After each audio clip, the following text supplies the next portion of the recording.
So now let me share the slides with you. And feel free to stop me if I'm going too fast or if you have any questions. So yesterday, Bobby talked a little bit about the history of the Bonner program, and he also introduced the Bonner program model. And today we are going to share with you how we support students for those 4 years, because as you know that it's a developmental model and it's a 4-year program. And as Bonner coordinators or Bonner directors, you will be wearing many hats, right? You will be managing partnerships, building new relationships with community partners. You will also be collaborating with your other student organizations and other offices on campus. You may be collaborating with faculty members. So amidst all that, training and education for Bonner students is a very crucial responsibility that you will be handling. So that's why today we are going to discuss how different schools do that, or how we recommend training students in Bonner program. So these are the 4 topics that we are going to discuss today. We will share Bonner student development frameworks. I will talk about one in detail, and the other one I'll just mention, but it's also posted on Bonner Learning Community, so you can look at it later. We will also share why we have designed the Bonner training curriculum in a particular way. We will talk about some recommended topics, and then how we can implement these workshops. And later, we have a guest presenter, Brandy from Oberlin College, and she is going to share how she adjusted her Bonner training calendar for this year, considering what's going on in terms of the pandemic. So let's start with the framework. So yesterday, Bobby shared with you this developmental pathway, right?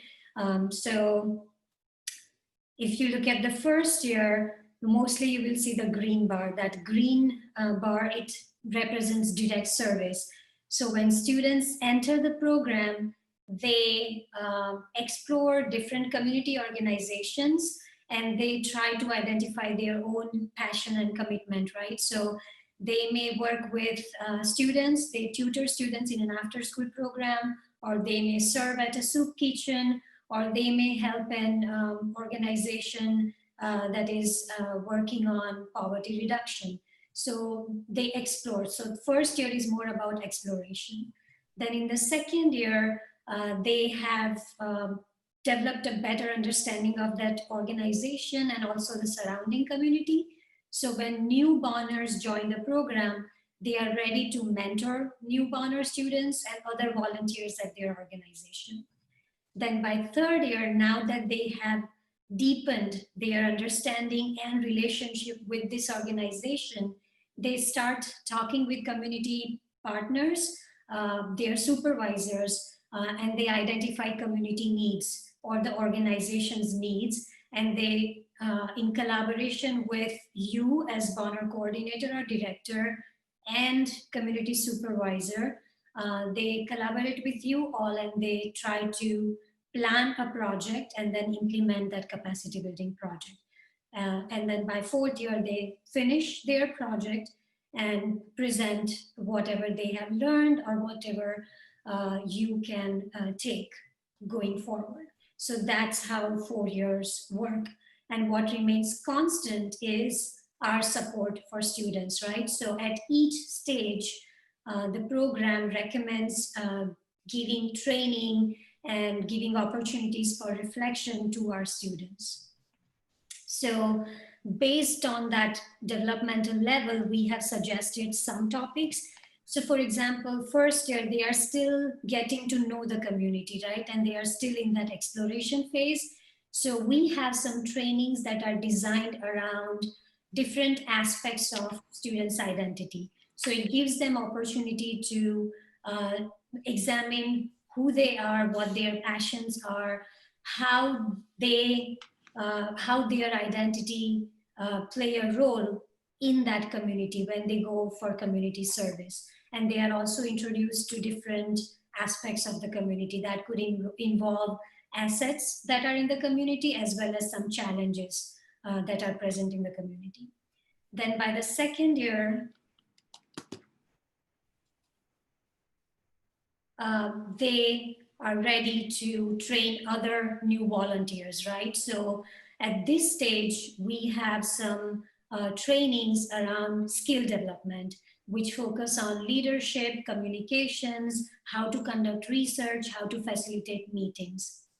Then in their third and fourth year, they are working on these capacity building projects, right?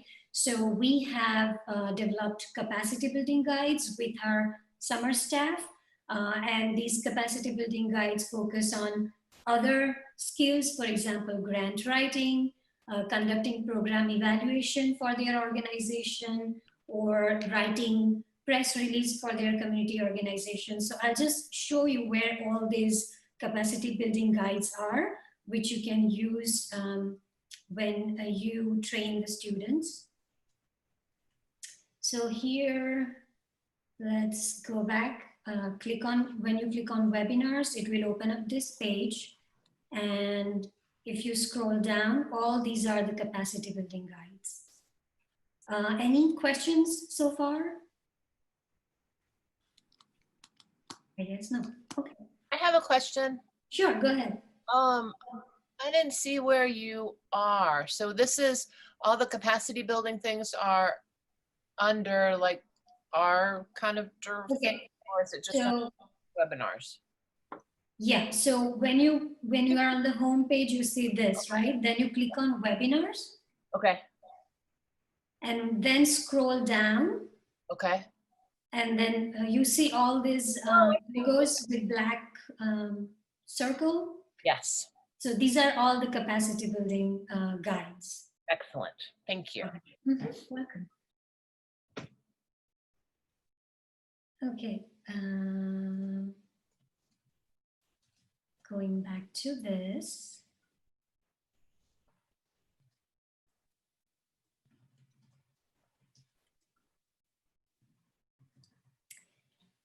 All right, and then this is the second framework. So this is the one that I was referring to that I won't go in detail. It is hosted on Bonner Learning Community, but the idea is the same, that students move through these developmental stages.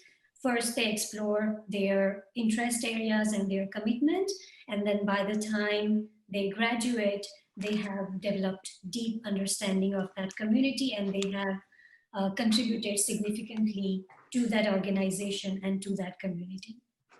So these frameworks are a result of our multiple discussions with different schools in our network. Also current research in the field of community engagement, and also our prior experiences with running the program. And based on all this information that we collected, we designed our training curriculum around three major topics. One are shared values, which we refer to as Bonner Common Commitments, skills that students need to develop when they are in this program, and then knowledge areas that they should be aware of or they should strengthen during this journey. So I have a few more slides which just walk you through those topics. So yesterday, Bobby mentioned these 6 commitments, which are community building, spiritual exploration, diversity, social justice, international perspective, and civic engagement. And again, this is something that has come as a result of our discussions, right, with different schools in the community. And then over the past couple years, we have also started talking about compassion fatigue. Some of our students and staff members who work with these communities, they feel that that they face compassion fatigue. So we have started talking about wellness and self-care. So that is like our seventh common commitment, which we now have introduced, and we do have some training on that topic as well. And all the trainings are also available on Bonner Wiki. I'll talk about that later in the presentation.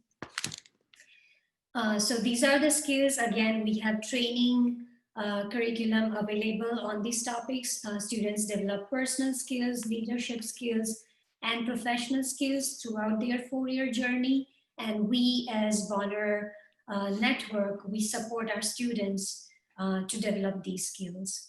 And finally, because of their constant engagement with the community and because of our mentorship and support, they are able to deepen their knowledge in all these areas: social issues, the place in which they work, as well as public policies, how they affect that, and their own sense of agency and power. So now we are going to break into small groups, and I have a question for you. Some of you mentioned yesterday that you do have other service programs on your campus. So I would just like you to take a few minutes and share how do you prepare your students for community engagement, okay? So let me stop sharing for a minute. So we are about 18 in this group, so I'll make 5 groups. So we will have about 5 participants in each group, and you will have 5 minutes to discuss this. So the prompt is, how do you prepare your students for community engagement? Okay.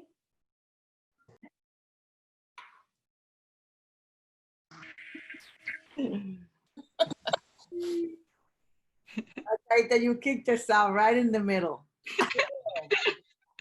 Uh-oh, sorry. So yeah, could you share a little bit how you prepare your students? And if you don't have a Bonner program, that's okay, because you may have some other service programs. So what's your approach in preparing students for community service? If I could have 1 or 2 volunteers share that.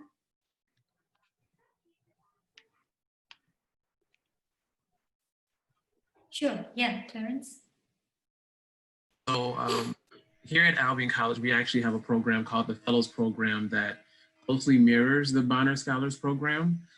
We're looking to shift to a Bonner's model because it's a more robust model for us academically and socially, and with a much larger network. So what we've done, we're going into our 6th year with the Fellows Program.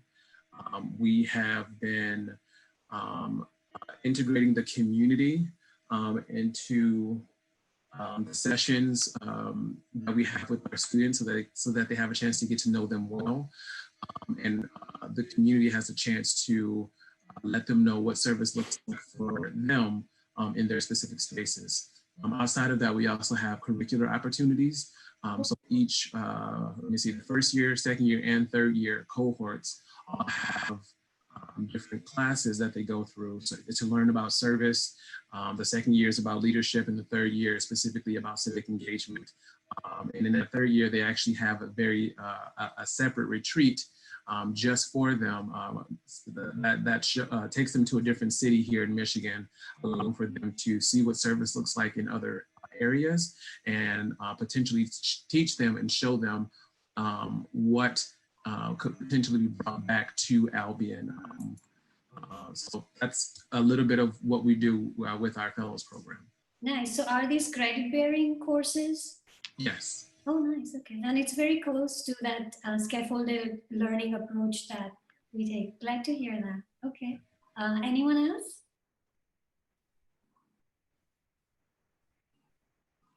Please feel free to unmute yourself and talk.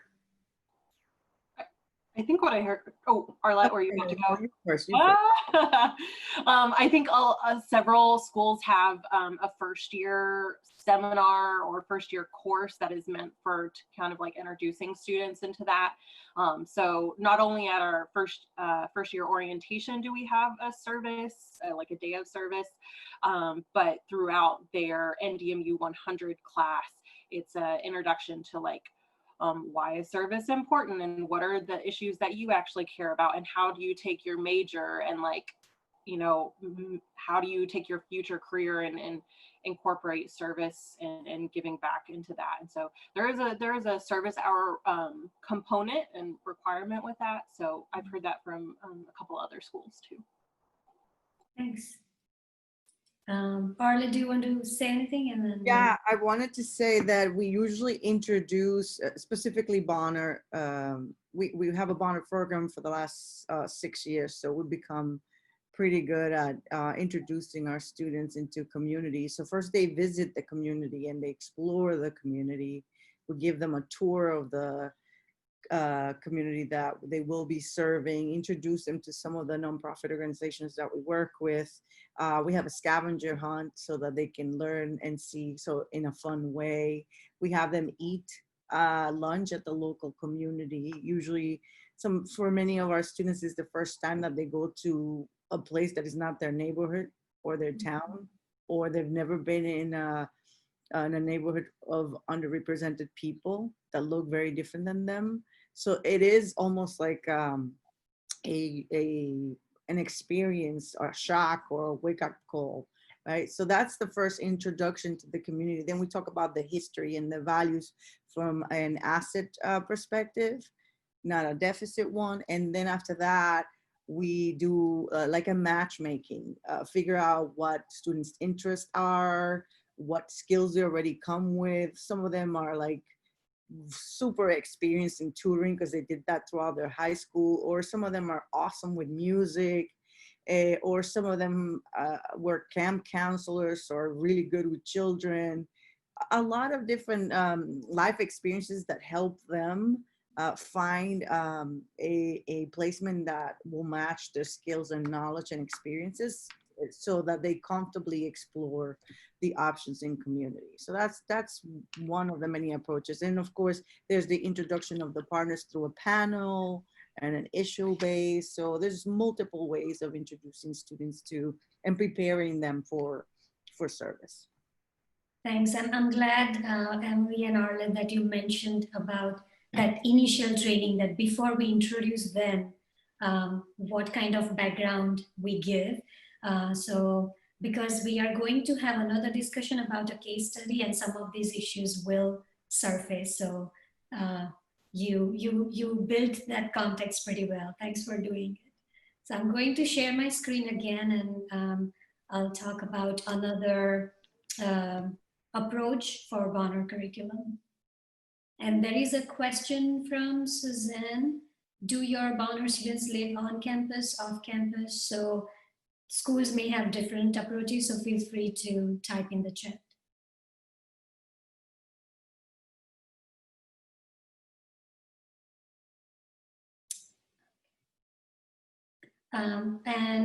I think, Clarence, you mentioned, right, that you do have some courses for your students who are engaged in community service. So I would like to mention that Bonner program also encourages and recommends having this curricular and co-curricular integration. And we, through our research in the past, we have understood and realized that just 1 or 2 random academic service learning courses are not enough in terms of strengthening students' knowledge base or skills. It's important that they have that constant support and a pathway, right? So we recommend collaborating with different academic departments, faculty members, and maybe having some kind of certificate program or minor, so students who are taking that certificate program or part of that minor, they have this developmental pathway. And one of the schools in our network, Siena College, has done that pretty well. So I'm giving you example from that school. So this is, the right side is the image of their flyer. This is the certificate program that they have. And what you see on the left side is that Bonner framework, which is represented by EASE. So first year is the exploration phase.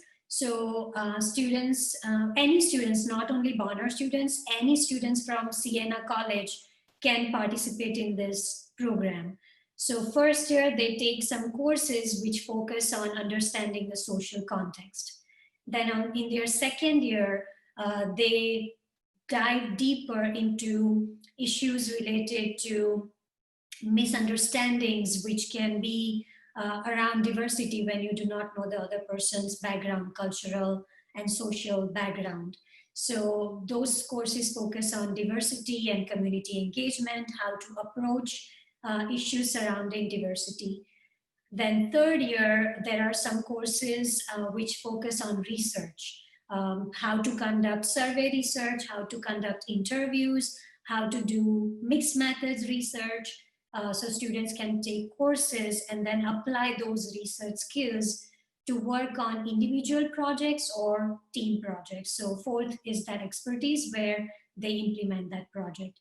So we strongly recommend having this kind of academic pathways for Bonner students as well as any students who are interested in community engagement. So now that we have mentioned the framework and the framework which informs our Bonner training curriculum, we would also like to discuss why we think that this training is important. And before we share, or I share why it's important, I would like us to read this case study. So can I please have one volunteer to read it out loud for me? How about now? Are you able to see now? Yes. Awesome. So could I have a volunteer, please? I can read it. Thank you.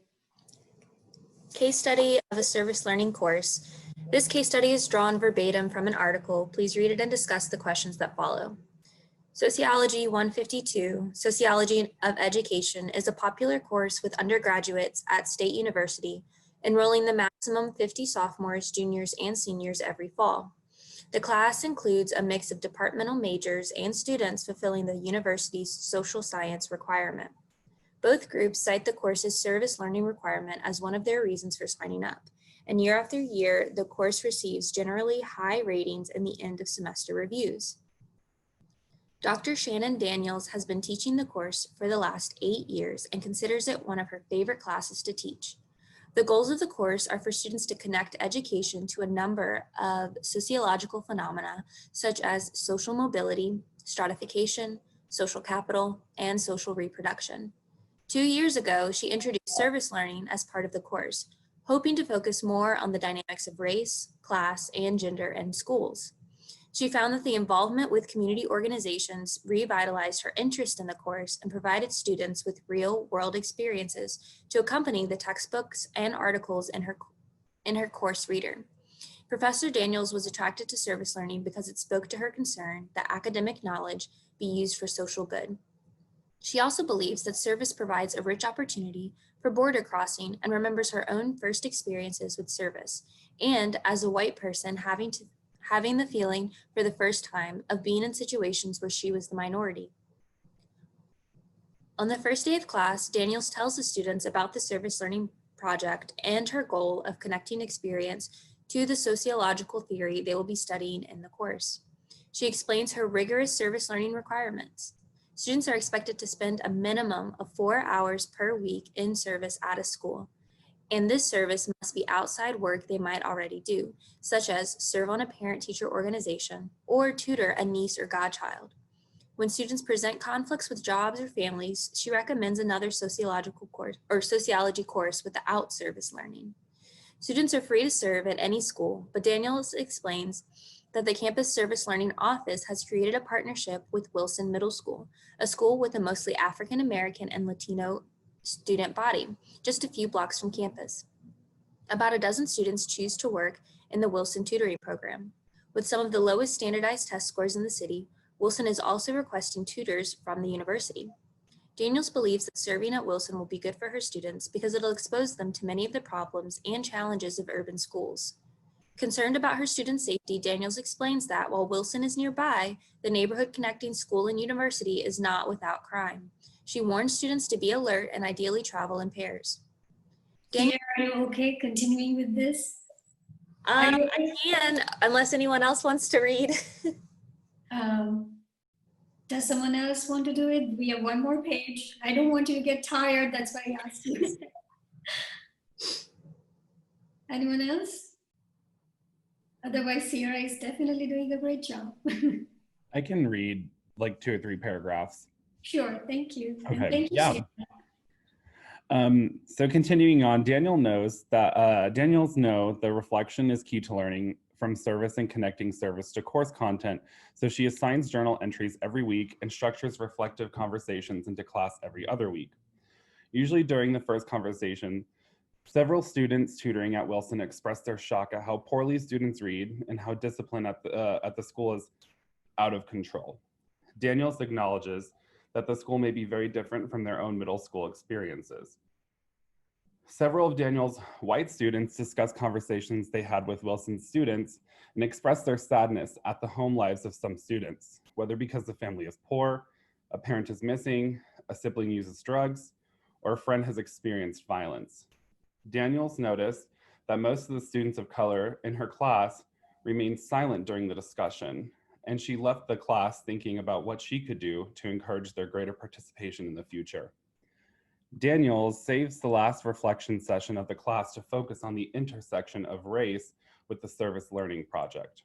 When students bring up issues of race earlier in the semester, she acknowledges these issues and informs students that they will be looking at these in more detail toward the end of the semester. In part, she waits until the end of the semester to make sure that students know each other better, something she believes will contribute to the kind of safety needed to discuss a sensitive and possibly contentious issue. To prepare students for the session, Daniels assigned several articles, one on critical race theory and several on the intersection of race and education, looking in particular at causes and consequences of the education gap in K-12 schools. She opened the discussion by asking students how they see race as a component of what they are learning in their service at schools. One white student, Eric, says that the problems at Wilson are not really about race. He has talked to several teachers and says, it's not like they're racist. They really care about the kids here. Another white student, Joanne, offers, it's really as much about poverty as about race, and adds, I don't think it's surprising that there's an achievement gap when most of the African American and Latino students at Wilson come from poor families. Wanting to draw some of the students of color into discussion, Daniels asked Tracy, an African American sophomore who has written some of the most thoughtful and reflective journals, what she thinks about Joanne's comments. Daniels noticed that Tracy pauses before answering, and as if she is considering several different responses, and then says, I'm only speaking for myself and my experience, but it's never not about race in American schools. The class becomes quiet, and Alexis, choking back emotion, says, this class is so powerful for me. I have been struggling with feeling helpless as a white person to make any kind of difference. I feel this problem is so huge, it's not going to change soon, but at least I'm making a difference right now with one student that I'm tutoring in math. I feel like this is all any of us can do. With the class coming to an end, Daniels thanks the students for being so candid and sharing. She worries that some students still do not understand the arguments of critical race theory, but she can cover them during the review session before the final. She thought the discussion was sometimes messy and other times tense, but believes emotions go with the territory of discussing real life, particularly race within the United States. She knows how Alexis feels, but is glad that service learning has provided such a rich opportunity for some of her students to learn from others. Thank you so much. So now what I would like you to do is, again, we are going to break into groups, and you read the case study, so I would like you to think about two things. One, what went well in Professor Daniel's course in terms of preparing students for community engagement? And then number two, what she could have done differently to prepare them, right? So there were strengths as well as some challenges. So I would like you to talk about both, and I'll give you about 5 minutes to do that, okay?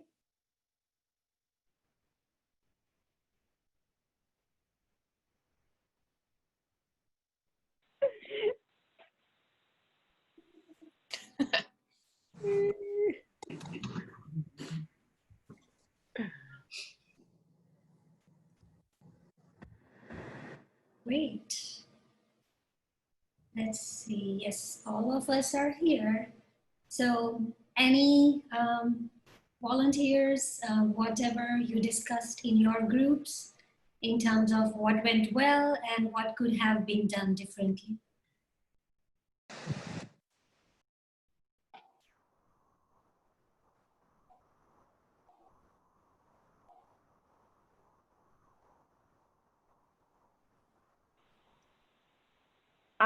One thing that our group talked about is, well, we don't know like the context of maybe what happened in the class beforehand, but providing some more dialogue and conversation about the history of race in America and how the impact that white privilege has. So kind of dismantling some of what happens when you're white in an environment, so that students can have a better understanding that yes, poverty had an impact on what's happening in these communities, but historically America has set up for people of color to be more likely to be in poverty, so that there's some historical and institutional things that have taken place that would maybe give students a little bit more context as to the situation.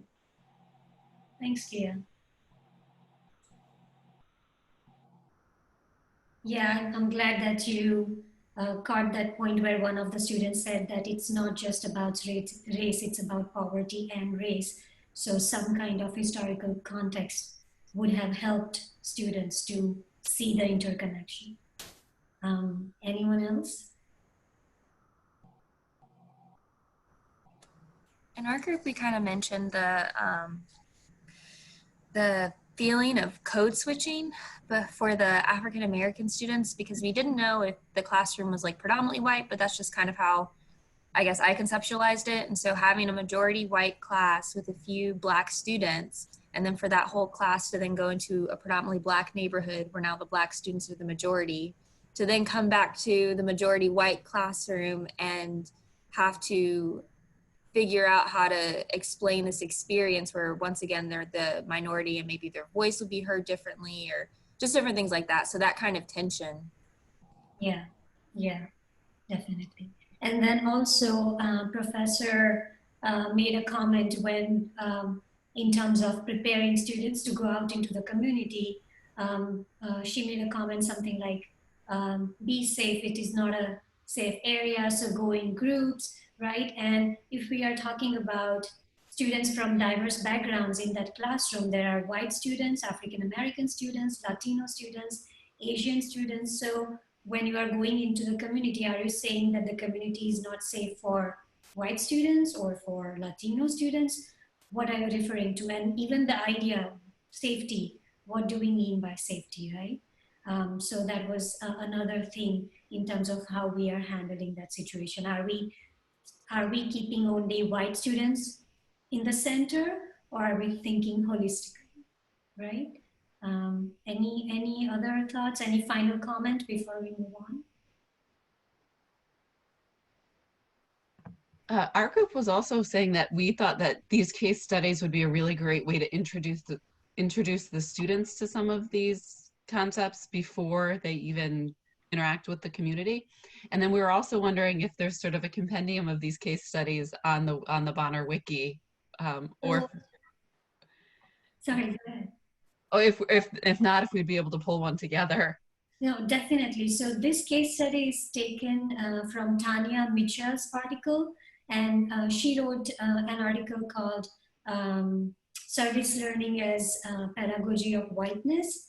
And so the entire article is available on Bonner Learning Community. So you will be able to pull up the case study. And the case study itself also I can post there, so you can take it.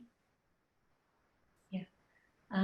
So thank you everyone for sharing, and let's move on before our guest presenter joins us.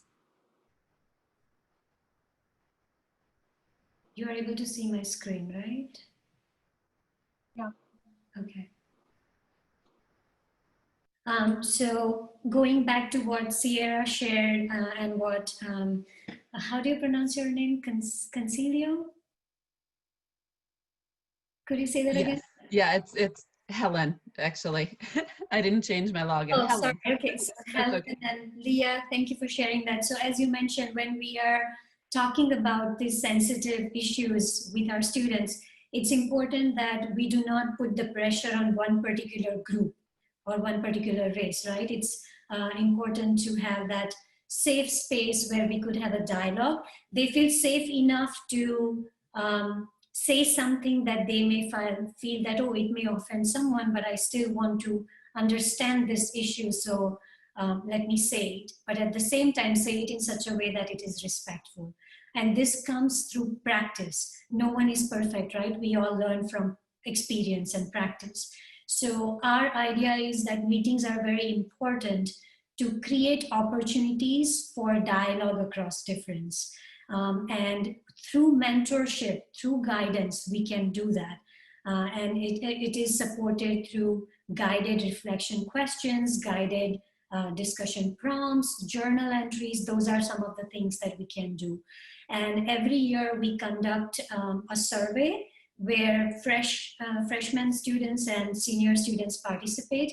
And this is what we found when they say that in terms of program effectiveness, like what are some of the great things or the most effective things for you, this is what they indicated, that opportunities for dialogue across difference, mentorship not only from Bonner staff, but also from students and community members, and opportunities for reflection, they were the strong contributors for program effectiveness. So when we provide training, we focus on cultivating an asset-based approach, right? Arlette just mentioned that when students go in this community, we don't want them to just focus on the deficit part of it, right? Yes, we understand that there are problems. We do face poverty, we do have issues with racism or gender discrimination, but how do we address that? And then there are also assets, like we have libraries, we have these community organizations, we have skilled community members who can share their knowledge. So looking at that asset.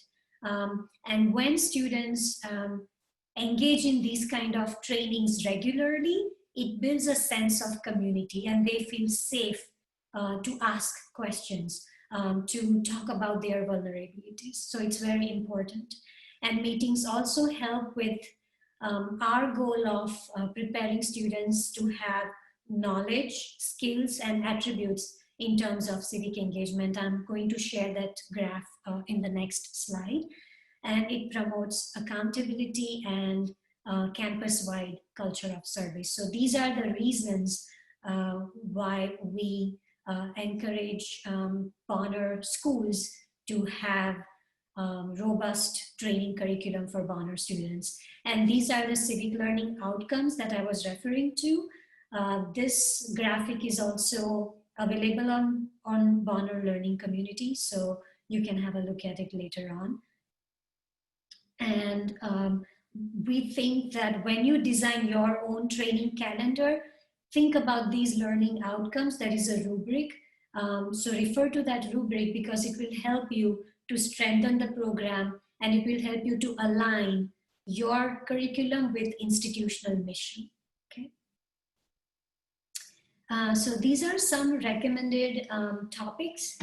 So in the first year, we focus on introducing students to the community and also focus on their identity.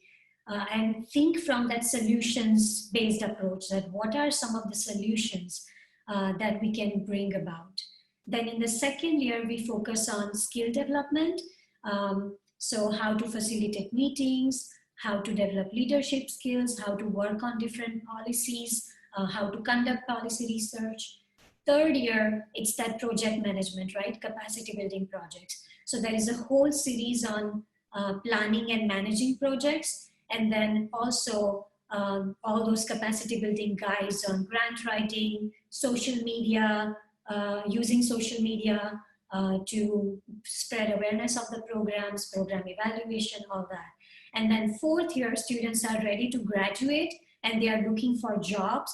So we also have training on how to write your resume and how to highlight your community engagement experience in your resume, how to conduct interview, how to write a cover letter. So we have also training modules on that. We also have a separate series of training modules on capstone projects. So overall, these are the four major areas around which our training modules are developed. 8 themes curriculum, common commitments are shared values, capstone curriculum, and issue-based topics. For issue-based topics, we strongly encourage that you coordinate with academic departments at your school and try to have a certificate program or some kind of academic pathway. And all these resources are available on Bonner Wiki. If you just type Bonner Wiki in Google, it will take you to this page, and then you click on Education and Reflection tab, and it will open up all these modules. So these are written modules that you can simply download and then modify it based on what you want to do, how long your sessions are going to be. And finally, how to implement this. You don't have to do this alone. You can collaborate with other students on your campus. You can collaborate with other offices. For example, when you talk about preparing students for interviews and resume, you can collaborate with Career Center or a faculty member, or maybe Bonner alum or other student who graduated, and they can come back and share their experiences with interviewing. So these are the groups that you can collaborate with. Even community partners could be your co-educators in this process. This is just a sample that depending on the topic, you can choose who should facilitate the meeting. By BLT in the left column, I mean Bonner Leadership Team. So students who have shown leadership skills, who have experience, who are in their second or third year, they can teach some of these topics, okay? And then these are different types of meetings that we recommend, but again, depending on the size of your program, you may need to adjust. For example, if you are a very small program, this is your first year, and you only have, let's say, 10 students, then it doesn't make sense to have 2 students from first year and a separate meeting for sophomore students. So then you can have 2 groups doing the meeting together. Or if you have a big group, 40 students, then you can have 1 meeting for first year students, 1 meeting for sophomore, 1 meeting for junior, and 1 meeting for seniors. So depending on your size, you can decide how you want to do this. Then let's say that you have 5 or 6 students who are going to one community organization and they are focusing on one topic. For example, food desert, addressing the issue of food desert. Then you can have team meetings focusing just on that topic, right? You can also encourage students to attend campus-wide events. There are guest speakers coming to your schools.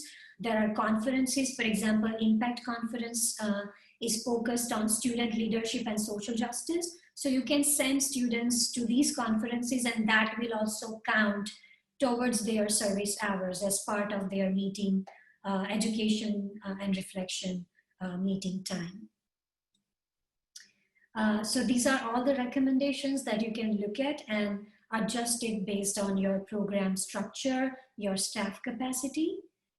And if you want to look at some campus examples, how they design their training calendar, go again on Bonner Wiki and click on campus examples. And this is just an image of one example. So now about the rubrics. I just showed you those 10 civic learning outcomes, right? And based on those 10 outcomes, the foundation has designed this rubric. And when you are developing your training calendar, it is good to refer to this rubric just to make sure that what are some of the areas that you are addressing in your topics, right? So if you think that, oh, I did not talk about communication skills at all, let me have a training session around that. This rubric is a good reference point. So that's all for now. And in your handbook, there is an implementation checklist that you can refer to when you are finally doing your training. And let's see if our guest presenter is here. She's Brandy from Oberlin College. I'm going to stop sharing my screen. Hello, Rachita. I am here. You are here. Awesome. Thank you for joining us. Yeah, thank So you. For yeah, we were just talking about different ways in which you can implement Bonner training, and you made some amazing adjustments based on what is happening right now due to the pandemic. So if you could share a little bit first about yourself, and then how long you have been with the program, and then how you develop your training calendar, that would be great. Sure. Good morning, everyone. I hope you're all doing well and your workshop is going well so far, and that you're well and safe and healthy. But my name is Brandy McVetti. I am the acting director of the Bonner Scholars Program at Oberlin College. Oberlin is about 40 minutes outside of Cleveland, Ohio. And we are a scholar school. We have about 60 students in our program, 15 students from each class year. And I've been with the program since fall of 2016. So our T&E calendar, I'll kind of start with, I think, the process that we go through to design our calendar, and then kind of go from there. But please feel free to interrupt me if you have questions. I did not design a PowerPoint. Maybe I should have. So if you have questions, please let me know. So our T&E calendar consists of monthly all Bonner meetings, class meetings, so cohort-based meetings for 15 scholars at a time, leadership team meetings, and those happen about bi-weekly or so, and then social activities we include in our T&E calendar, and those happen 3 to 6 times in a semester, depending on capacity. In terms of scheduling, we don't have a regular like Bonner scheduled time.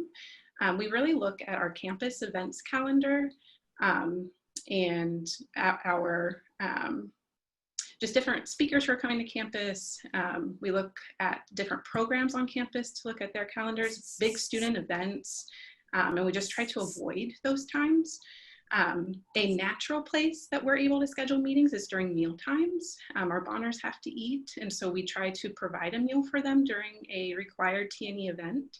I can say that many Bonners during their senior presentations of learning talk about meal times with their Bonner family while they're also building a skill. So it's something that they seem to really appreciate. So that for us ends up being lunchtime meetings between 12 and 1:30, and also evenings, usually starting around 7 p.m. or so to avoid athletics. And I should say that this is a traditional year that I'm speaking to, not really with impacts of COVID being taken into account, and I'll get to that more later. So in order to communicate, when we are scheduling our meetings, we use a couple of different approaches. We are a campus that heavily relies on Google Calendar. So before a semester begins, I do send calendar invites for all of the required meetings for our Bonners. I sneak them onto their calendars. I don't actually invite them, but hopefully then when they're looking at their calendars, they see them there and can take that into account in their planning. I also send them an email, which I know likely will not be read, but I do want to reach out in case they do read their email. And then during the first all Bonner meeting of the semester, which is usually for us in our second week of class, I'll hand everybody based on cohort a printed copy of their class meeting schedule and all Bonner meetings. So hopefully with those 3 methods, I'm hitting most people. I know that I am not hitting everyone, but they then talk with one another, and I get emails asking when their meetings are going to be. So I can say that when we ask Bonners to attend something or do something, they overwhelmingly do it. They're just a wonderful group of people. So in terms of our attendance policy, T&E events are required. We do have excused absences depending on like religious events or illness. A couple of other things too, academic classes, not really academic meetings for homework and such, but academic classes would be excused for us. Students do, of course, make their own choices if they have other things that they would rather be doing during a Bonner class meeting or all Bonner meeting. And in that case, they do have a penalty of a deduction to their loan reduction. And with the class of 2024 and moving onward, there'll be a deduction from their Rising Senior Fund. But that really universally, it rarely happens. Folks really attend when we ask them to, so I've always appreciated that. So that's kind of scheduling for us. In terms of facilitation, it's most frequently Bonner Scholars Program staff who are facilitating T&E events, and also our leadership team. There are 6 students on our leadership team. And we also rely really heavily on our campus and community partners. We want to build connections with the other offices on campus and let Bonners know that there are other folks on campus who can really support them. While we are always there to kind of advise and to connect, there are other experts on campus. So we try to introduce those experts during a class meeting to hopefully build connections and comfort in a safe space. And then encourage Bonners to actually go to other offices to kind of follow up on that connection. And then in terms of content, so our traditional T&E calendar, at least for cohort meetings, class meetings, it's structured. We do have a framework that we refer to each year, but that being said, it is thought of as just being really adaptable and responsive to what's going on campus and in our local community and in the world. So if something is coming up, perhaps very locally, like a guest speaker was just announced and we feel that Bonners really should attend, we might cancel a meeting and replace it with the speaker that's coming to campus. And then of course, global pandemics, we really have to change up what we are looking at in our structured framework and adapt to our students' needs. So if it's a traditional year, in our first year, we really look at just building relationships with one another and with our campus and with our community. We do that with a weekly course. The students get 2 credits. It's called Introduction to Bonner Life. So it meets weekly for 2 hours in the evening, and it's really a time for the first hour that we focus on community building, and then we focus on some sort of skill building. And that carries on into the spring semester, though not for credit, then it just becomes a Bonner class meeting. In our sophomore year, we focus on facilitation, on leadership, kind of preparing students to take on leadership roles across campus, but also within the Bonner program. Junior year, we start focusing on kind of sessions that have more of a professional slant. We look at networking, building professional profiles. We send students to a local photographer to get professional pictures taken so that they can support applications and like LinkedIn profiles. We're working very closely with our career center on things like that.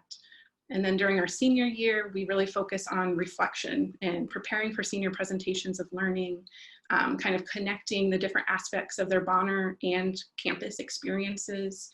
And then also preparing for life post-graduation, so connecting them with alumni and even more with our career center. So that's very quickly kind of an overview in a traditional year, what we're trying to do. With COVID, I was actually just transitioning back to campus after a leave when our campus decided to send students home about mid-spring or so in our semester. The students were asked to transition to off-campus living and study, and it was a very quick turnaround, which left many of our students reeling a bit. Oberlin draws lots of students who come from across the country and across the world. So there were very few students who had local transitions back to homes or families or wherever they were being asked to go after being on campus. So taking that into account, taking into account familial responsibilities, remote learning fatigue. Lots of our students, of course, did not have reliable internet connections, general stress. Our students were just really, really stressed. And we gathered that in talking with them one-on-one. So taking that into account, we've really drastically reduced our T&E calendar for the rest of the spring semester. We transitioned to just a few required events, and we were very flexible when we said required. We asked students to attend one class meeting, and it was really just an opportunity for them to check in with one another. It was structured, but it was really an opportunity to just let them know that they were still around for one another and that we were still there. We kind of guided them through a meditation. We identified things that were going well, but we also identified our challenges. And so we kind of did that with each of our classes. And then we canceled all Bonner meetings, but we did have all Bonner events that folks were invited to, including our senior presentations of learning. And I think people took a lot of heart in seeing that the seniors were still there and they were giving their presentations. It's an event that folks really look forward to, I think, in lots of ways. And it was odd being virtual and being on Zoom, but they were wonderful. They really worked out. So that was kind of spring, what we were looking at. Moving forward, and for the fall and for probably our spring semester as well, following our campus guidance, they've said that they want to limit in-person activities, even though we are inviting students back to campus. So we will likely be having lots of our T&E remotely. And if we are able to meet outside, we plan to do that. But we're turning to our T&E calendar and looking at it as a way to still build community and build connections. We're worried about our Bonners feeling isolated. So some of our T&E, instead of being with a slant of skill building, will be with a slant of community building and kind of social activity and maintaining connections, thinking about where folks might be with their headspace and their stress level and constantly looking at a computer. So in terms of scheduling that, we're looking at evenings and at weekends. We're getting rid of lunchtime meetings because students are just really hopping from thing to thing during their day now. And since we can't provide a meal, we're just really being attentive to that. We're looking at campus meal times and schedules so that when we are scheduling a meeting, we're making sure that students have time to get their food and get back to a Bonner meeting. And they will be welcomed and encouraged to eat during a Bonner meeting. Let's see, we're planning on scheduling no more than 2 meetings a month. One of those would be an all Bonner meeting and one is a class meeting. So no more than 3 class meetings during the academic year. If I start noticing that folks look very fatigued, I might dial that back as well. So that's kind of what I'm thinking right now for T&E. In terms of general best practices, I would suggest writing lesson plans and saving them. We refer to them constantly, kind of what we did in the past so that we're not reinventing our curriculum each and every time. When we do a class meeting, when we facilitate a class meeting, we actually make notes on our lesson plan, things that went well, things that did not go well, timings. That way, when I'm pulling it up for the next year, I see the notes for the class that just went through the class meeting. And I have found that very, very helpful. I also make notes on supplies. Sometimes when I'm scrambling last minute, I often have a hard time gathering all of the needed supplies for a reflection or a skill building session. So on my lesson plan, I always note what supplies I need so that the next year I am just grabbing them and kind of going. There's no thoughts there. Another perhaps best practice would be to write a yearly calendar and kind of a meeting content plan. I just use a spreadsheet and I put like first class meeting for first years and what the content is. I save these each year so that I can refer to it the following year.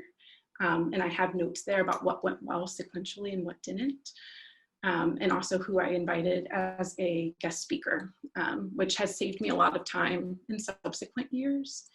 Another best practice, of course, is to be flexible. Things are going to come up, especially I think in the upcoming academic year. So I've designed our T&E calendar, but I know things are going to change on it. And finally, if you have a leadership team, use your leadership team. They give student perspective, and I sometimes come to our leadership team meetings thinking I have a wonderful idea, and then I am shut down completely. And it's helpful to have them, and they come with their own ideas about how to present maybe something that's going on in the world that we need to talk about at an all-Bonner meeting. They're just our most valuable resources, I think. So that's probably my last best practice, I think. Yeah, if you have any questions, I'd be happy to talk with you. Brandy, could you tell me a little bit about your leadership team? Are those junior and senior Bonners? Yeah. So we have 3 junior Congress reps, we call them, and then 3 senior interns. Folks are elected by their Bonner peers in the spring of their sophomore year. And they're elected with the assumption that they will continue on to be senior interns. In the 4 years I've been with the program, we've had 1 student not be able to continue with that commitment. So we've only replaced 1 student. So, but we give them, we have kind of defined roles, but that are flexible. So students kind of negotiate among themselves what things that they're most interested in doing. And then they kind of focus their leadership work in those areas, also with the plan to generally support the program.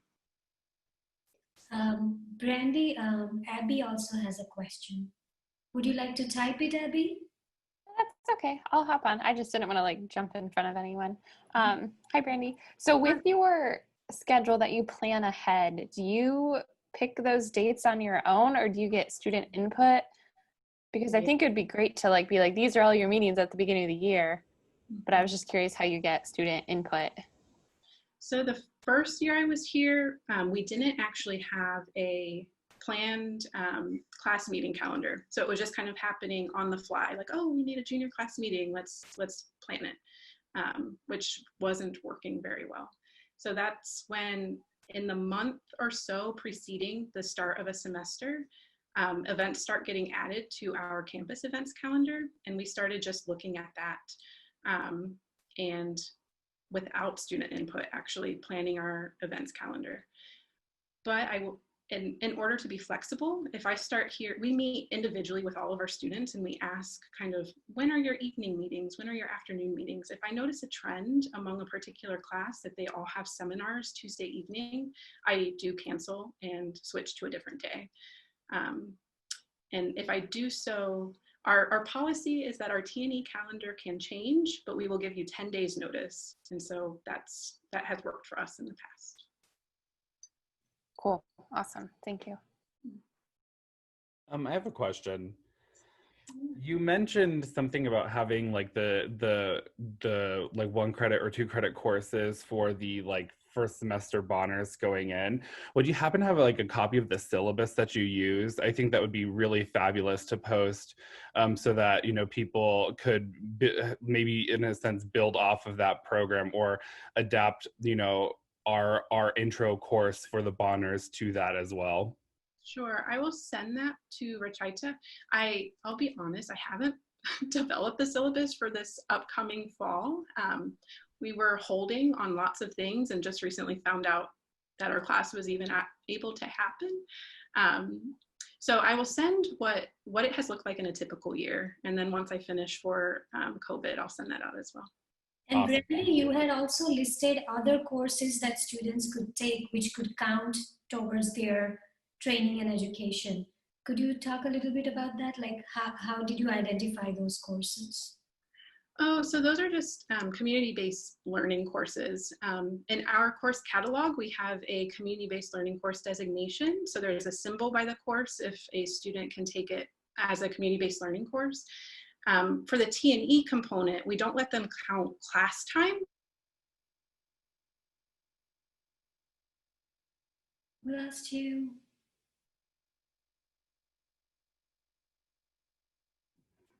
Oh no. But we do allow, because it's T&E, like we don't really work with the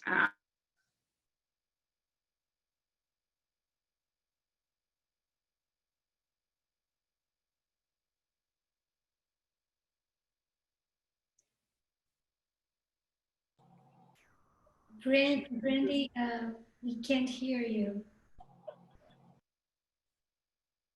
the faculty member. Uh-oh.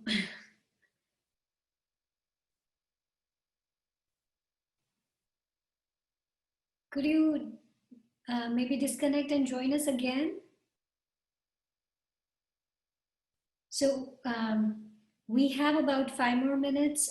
Do you have other questions? You can type in the chat and I can forward them to her if in case we are not able to get to her today. So yeah, please feel free to type your questions. And do you have any other questions for me or for the foundation?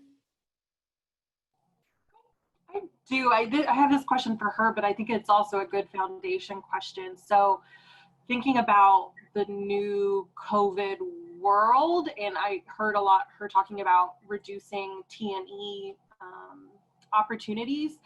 What does that mean for our, like that 300-hour requirement?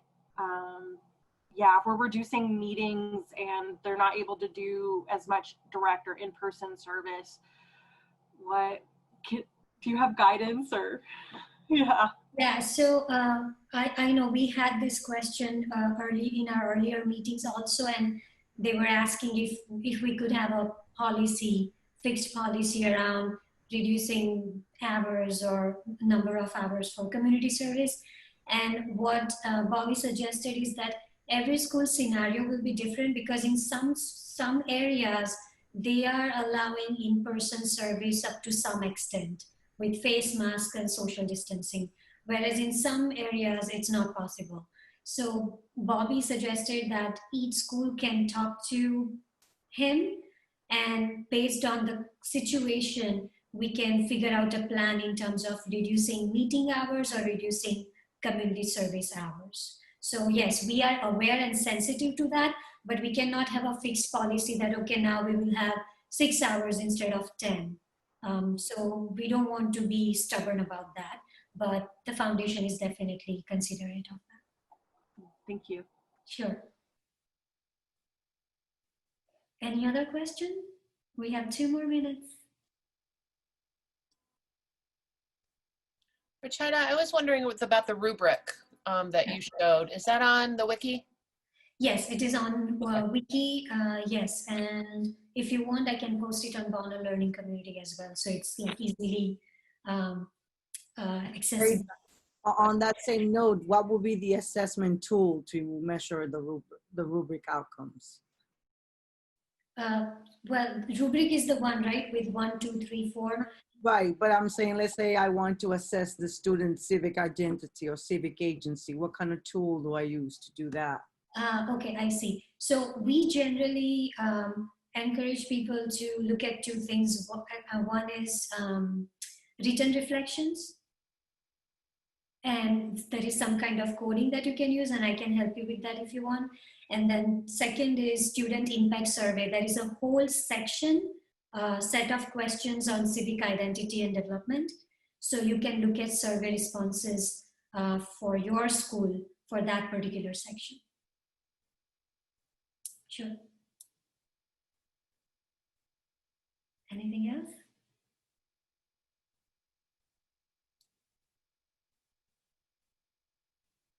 Okay, I do see some questions are coming up, so thank you for doing that. This chat will be saved, so I'll look at it and then I'll reach out to Brandy to send you the course and some other responses. Thank you, everyone. Thank you so much for your engagement today and all the ideas that you shared, and we will see you again tomorrow. Thank you. Bye. Thank you. Bye, everybody. Thank you. Thanks.